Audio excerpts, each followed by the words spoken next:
All right, you guys, time for your health check. Nearly 1/3 of American adults has high cholesterol. So could sugary drinks be to blame? Well, new research finds adults who drink at least one sugary beverage a day have a 53% greater risk of developing that higher bad cholesterol compared with those who don't do the sugary drinks. What's more, that habit also reduces the amount of good cholesterol. And as we know, abnormal cholesterol levels can increase the risk for heart disease. You can find more about this study in the Journal of the American Medical Association.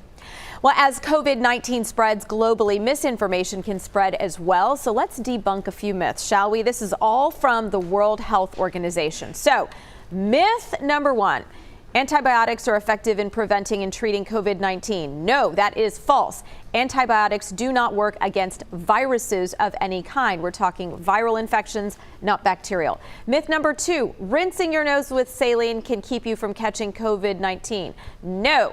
Rinsing may speed up recovery from the common cold, but it does not prevent respiratory infections. That includes COVID-19. Okay, myth number three. It isn't safe to receive a letter or a package from China. That is wrong. Coronaviruses do not survive long on objects like that. And myth number four, hand dryers and alcohol or chlorine spray can kill the virus. Again, no. Although it is very important to keep your hands clean, so use soap and water, hand sanitizer. Okay, and you can forget slathering yourself, by the way, in sesame oil or eating extra garlic. None of that works, for real, for real. Remember, keeping a level head will help you as well. By the way, you can head to my Twitter page where I've put together a short video on what you need to know about COVID-19. It's pinned to the top, and it's also on my Facebook page.